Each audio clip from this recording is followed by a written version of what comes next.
So welcome to Jumbo IS and welcome to our lecture series called Daily MCQ Practice. In this lecture series, we cover a particular day's current affairs through a set of 4 to 5 MCQs. Okay. The idea behind this lecture series is very simple. We want you to revise your current affairs, but we also want you to revise those current affairs through the much needed MCQ practice.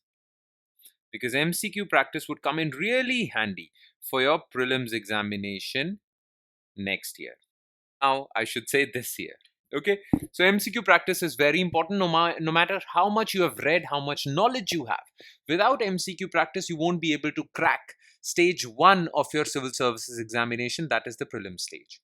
Plus, MCQ practice from current affairs again is very important because current affairs forms the most dominant portion of prelims examination. 40 to 50% of your MCQs are directly or indirectly related to current affairs. Therefore, you cannot do without MCQ practice from current affairs. And this lecture series precisely aims at that. So 4 to 5 MCQs on a daily basis would add up to more than 1200 MCQs from the topic of current affairs alone. And ask any serious aspirant, 1200 MCQs from the topic of current affairs are more than sufficient for your prelims examination. So you won't have to worry about current affairs in your prelims examination, provided you have made this lecture series a daily habit of yours. Okay, enough of the introduction. Let's straight away jump to lecture, starting with question number 1. Consider the following statements regarding H-1B visas. It allows American employers to hire immigrant workers for ill occupations. The annual cap on number of H-1B visas is 85,000 and the validity is for 3 years with additional 3-year extension. Indians account for majority H-1B approvals. Also, computer-related occupations account for maximum H-1B visas. Okay. So, H-1B visas are given in US. Okay. And these visas are given to non-immigrant workers. So, it is not given to someone who has already migrated to US. No. People who are in India can apply for this visa if they have the job letter from an American company.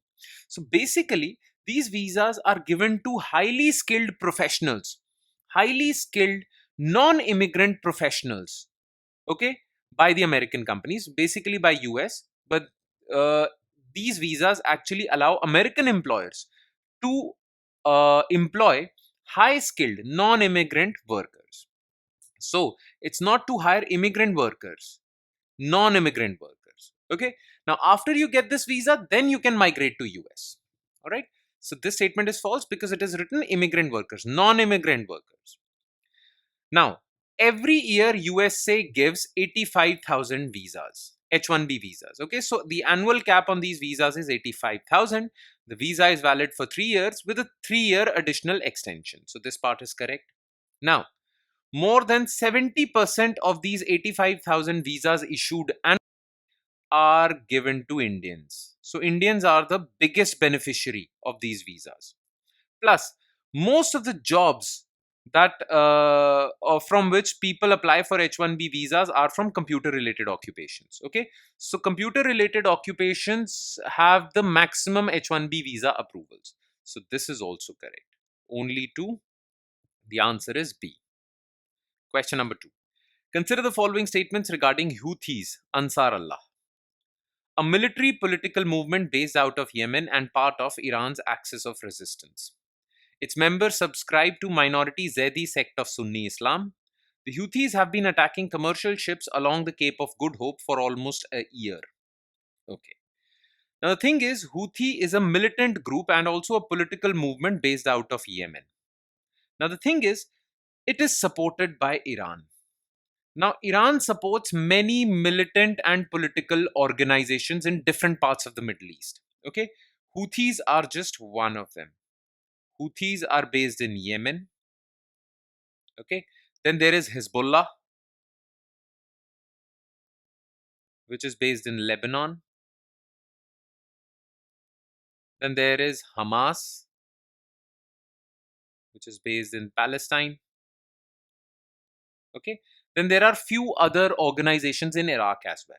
Now, all these organizations are Iran's proxies.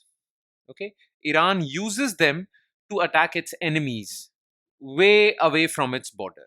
Okay, so Houthis, Hezbollah, Hamas, they act as Iran's proxies. Now, these proxies are collectively termed as axis of resistance by Iran. Okay, so Houthis are part of axis of resistance. Okay, now Houthis are basically the members of this Houthi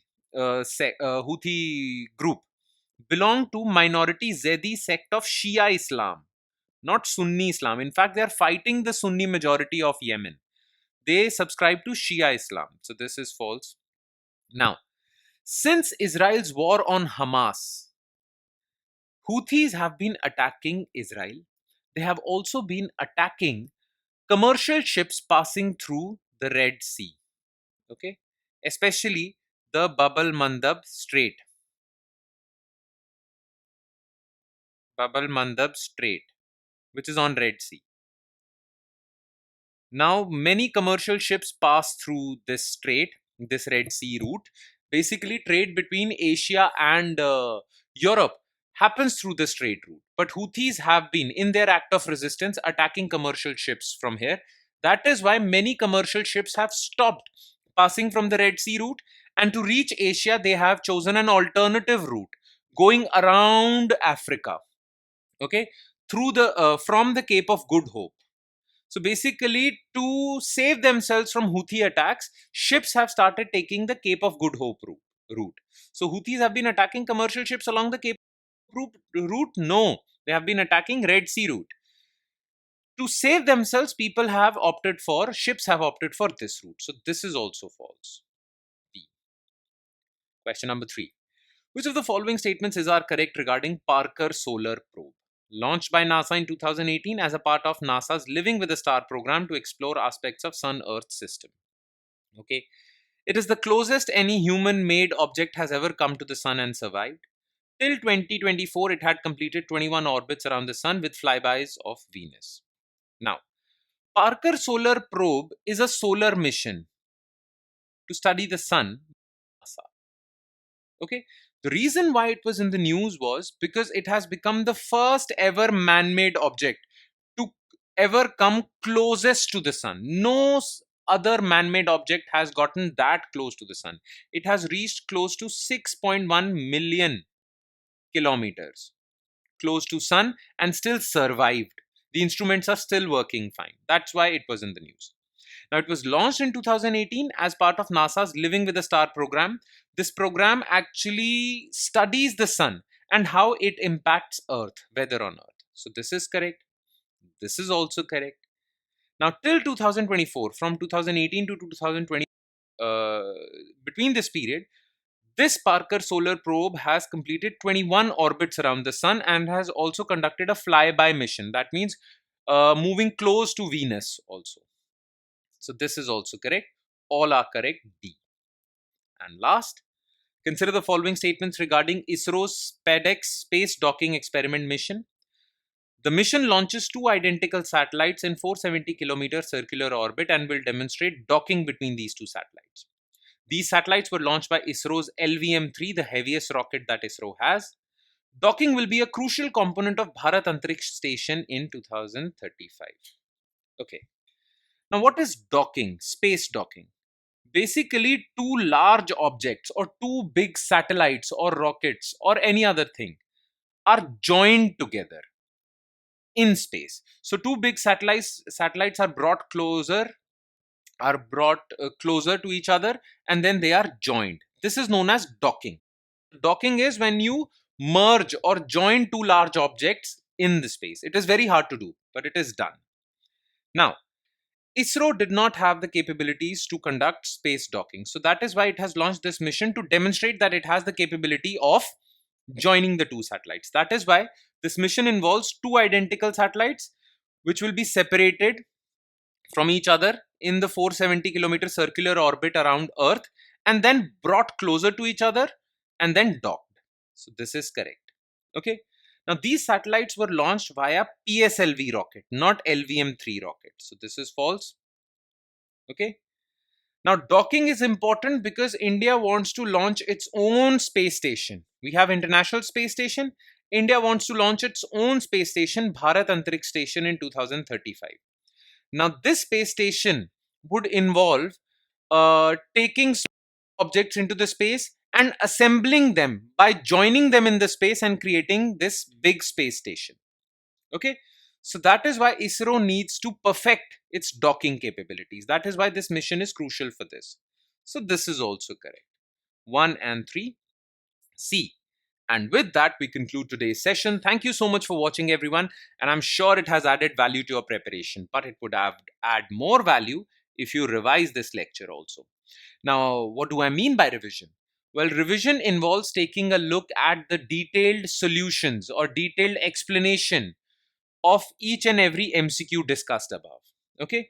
Now, these detailed explanations are provided in our notes, and these notes are available on our Telegram channel.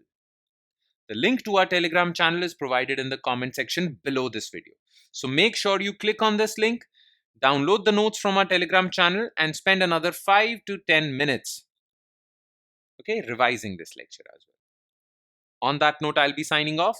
Thank you so much, everyone.